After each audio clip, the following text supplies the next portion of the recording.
gets your noggin jogging? Now. Okay, so that was probably the world's worst intro, and I am sorry. Actually, no, scratch that. Part of this whole new thing and my goals to get from where I am and deal with all of the crap that's gone on this year is not apologizing, and not tempering it when I'm saying, okay, this is what's going on. This is what I'm doing. Boop. So, okay. One of the major things I'm doing, working towards my degree. And in one class, they decided, since I need at least a certain number of credits per semester, to put me in a philosophy class. This is a bad thing to do to an overthinker. So, okay. So we were talking about hermeneuticals, and hermeneuticals and the hermeneutic tradition is basically hermits go nuts over this. You can, little word picture. Hermits go nuts over analyzing a text by its parts to get an image of the whole. And the book that I was given, I have the Gutenberg Press link down below, is Revelation's Divine Love by Julian of Norwich. It's also available for $1 on Amazon. But I have a free copy if you're willing to, So, down in the comments. So interesting, a little bit, wow, what a dream you had, and what imagery and what vividness, and considering everything else, and love, and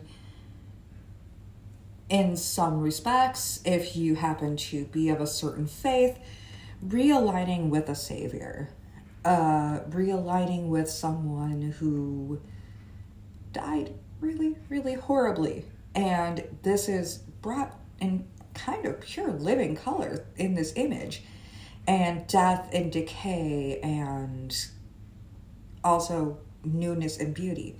And everyone, I think, is thinking of the differences between the bold and the bright and the brand new, and of course the death and the decay and everything else right around now, mainly because of the fact that this is harvest time. And also there's an entire holiday which was kind of went from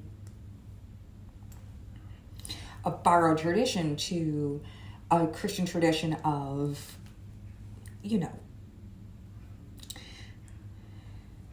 well, we had the harvest, let's party, y'all. Which seems to be a big thing in every culture known to mankind. You pluck it up, you party, and then you set store for the next year, etc., etc.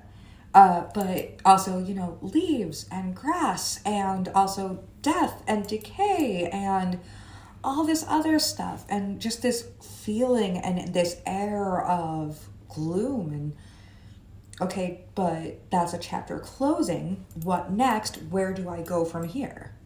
And I've been doing a lot of where do I go from here is because I'm in a place where I don't want to be, and dealing with things that I don't want to deal with, and getting myself out and around, and all of the goals that I have, finishing up this degree. I have another 2 years left for my bachelor's. Then I'll have 2 more years for my master's, followed by internships and licensing exams and all that other good stuff. And what I'm trying to do, and why on earth did they give me a philosophy course so that I can have the extra credits? What were they thinking? What was I thinking? All of that good stuff. And so, all right, so maybe it's time to relax the jogging noggin. Maybe it's time to give it a good book, or time out, a good rest, things like that. And that's okay. And I guess what I'm saying here is, if you have something that makes your little heart little happy and all the other good stuff, use it. Go do the thing.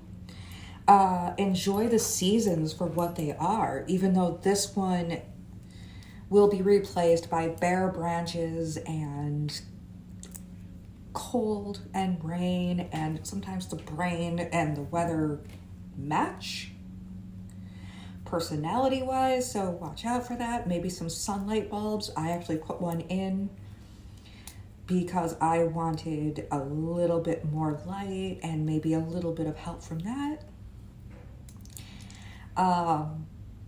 May I suggest good reading material, something that will make your little heart happy and not depress you or bring you down, which so many things can. People are so big, like Law and Order, SVU, and watching that for days on end and just getting utterly depressed and or combative with the television when they see something that they think of as idiotic being played out on the screen, and kind of a toxic environment. Avoid toxic positivity, such as, there are times when positivity and all of the mantras in the world are not helpful. In fact, they can actually make you sick.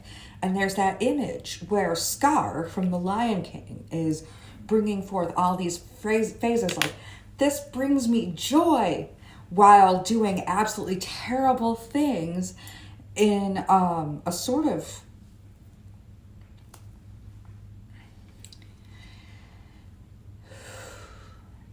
in a context where it sounds almost nihilistic. Ooh, I think I actually pronounced that correctly for once.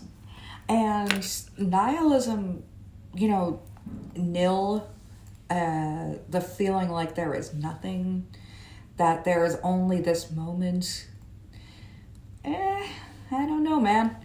Maybe living in the moment isn't necessarily easy. In fact, in some cases, it's actually kind of impossible because your brain is always a little bit ahead, just a tiny bit. So you're never in the moment. But instead of all of this, what about focusing on the good? Finding ways to let go of certain things, including toxic positivity, will bring you joy. Move over, Maria Kondo. And find yourself a good book. Find yourself an absolutely terrible book, like you might read on the beach. Just an absolutely gosh-awful gothic romance, that would make Mary Shelley and Percy Bysshe Shelley go, I'm sorry, this is completely overworked, overwrought. What in the world? What is this rubbish? Something that would make Lord Byron think that you're being a bit of a gloomy turd. Anything along that line. But think about things that you don't always have to be positive. You can have a negative moment, and that's okay. You can, and bringing us all the way back in a circle, look to the brightness and the goodness, and remember that not all deaths are permanent, and that even a season where everything is blank and dark and cold and wet and just can have its good points. And also, it's okay to be sad, and it's okay to acknowledge your sadness. It's okay to want a shoulder to lean on, and it's okay to acknowledge that. You shouldn't do everything on your own, but it's important to know who to go to. And it's also important sometimes to re-examine the people that you have gone to, because if you feel like you're not being heard, or you came to them and you were seen through a lens that was not quite right, it's okay to be angry as well. And it's okay to have conflicting emotions, like I love you and I'm thankful, but also I don't like this and I am fed up. So, okay, it's okay to be complicated. Find yourself a good book. May I highly suggest Revelations Divine Love by Julian of Norwich. Look to beauty and grace if you can, but you don't always have to be there. Sometimes you're not going to be able to see the beauty and the grace, and that's okay. You're allowed to feel, and you're allowed to feel sad when you need to feel sad, and so on and so forth. And if someone keeps giving you toxic positivity, it's okay to give them the finger and tell them they're a complete asshole.